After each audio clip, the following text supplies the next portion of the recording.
behind the wheel of the new CR-V RS with all-wheel drive, which is why we're doing something you don't normally see, a Honda off-road. So you might not really need all-wheel drive to go off-road, but then it's nice to have it just in case, like it rained today and it gets extra muddy, you will want that all-wheel drive. But right now we're using another feature that's nice to have when you're going off-road, and it's having a 360 cam, especially the one in front, so you can see where you're going without having to like crane over the hood all the time.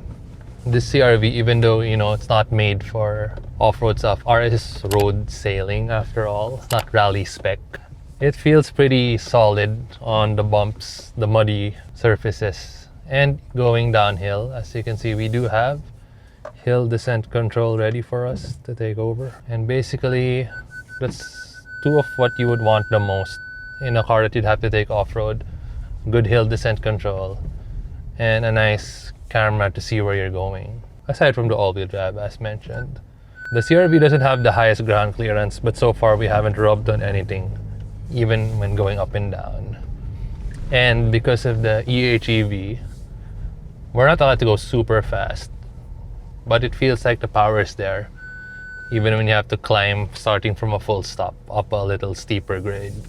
So actually, for that shot of going downhill, I actually backed up that hill to set up for the camera, and yeah, again, due to the system's torque, more than 300 Newton meters from the electric motor. Imagine that, backing up a muddy hill in your crossover, non-diesel crossover. You can do it. Overall, I wouldn't feel bad about taking this out, going off-roading, even again if it's something not normal for a Honda to do. But we're also gonna go take it on the road. You can see over here and see what it's good at, which is going fast on the highway. Let's go. Now it's time for some looks maxing from the CR-V. This one, as you can see from the badging on the side, it's the VX model. So this is the new middle grade version of the CR-V. Compared to the RS, you do still have your HEV system, but you lose your all-wheel drive. Feature-wise though, it packs a lot of the tech that you need and a lot of the looks as well, like the sport bumper down here and the full LED implementation. Also, by the way, looks super good in black. Maintenance nightmare, but I think Honda guys know that's okay. Over here on the side, you have your 18-inch gloss black wheels, just the right amount of chrome on the windowsills, and just the right amount of black plastic cladding here on the wheel arches. As you can see, 29.4 kml. So that's for the VX front-wheel drive version. The RS, being all-wheel drive, gets a lower number, but still something very daily drivable compared to the CR-Vs of, like, say, the 90s. One more change is you don't have the lane watch camera here anymore. Instead, you do have blind spot monitoring added on. Here in the back, you still retain your power tailgate. No VX badging, instead just EHEV. So open it up. And this version of the CR-V is only a 5-seater. So it's only the Hunt turbocharged variant where you can get the 7-seater trim.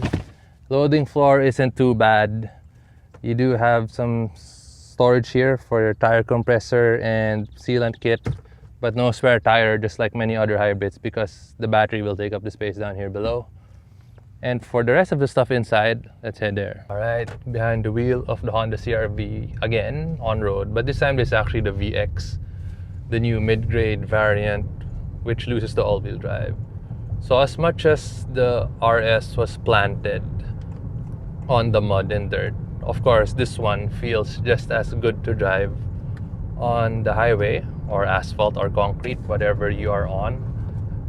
So road feel, typical Honda. You do get nice feedback from the steering wheel and the suspension, but not road buzz, not bounciness. It's still very much a driver's SUV, the CR-V.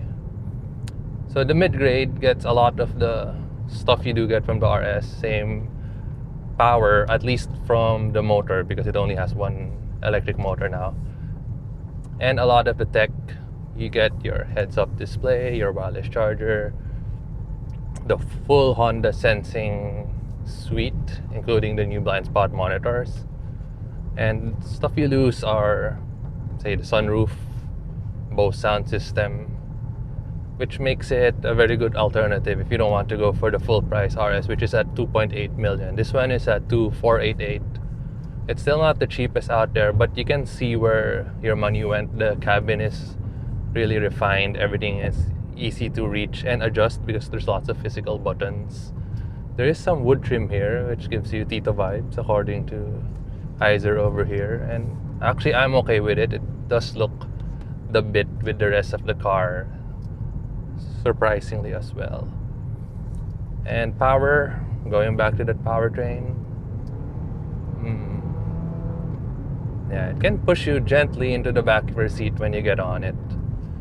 And the HEV system is very no-nonsense to drive. All you really have to do basically is decide what kind of region you want with your flappy paddles down here.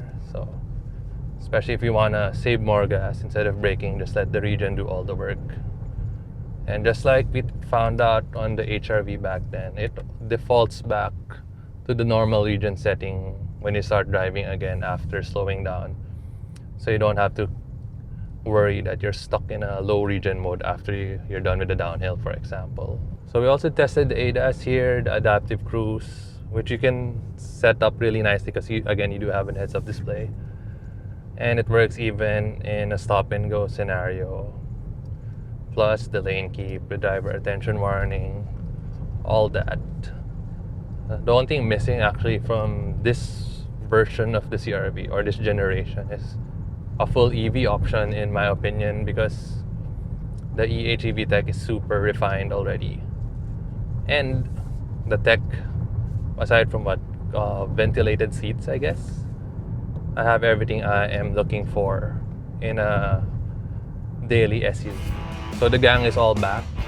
Right now, the RAV4 is back, the X-Trail is back, everyone's got an all-wheel drive, everyone's got an hybrid. So who is gonna win in this like rematch of the early 2000s, 90s most popular SUVs or crossovers? Well, we'll find out once we get this for our full review.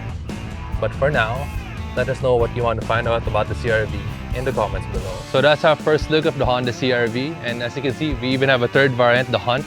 It's still VTEC Turbo. We'll check that out next time. And of course, the Prelude. Stay tuned for that. So make sure to like and subscribe. Once again, Ash Maina for Zigwheels.Ph. Thanks for watching.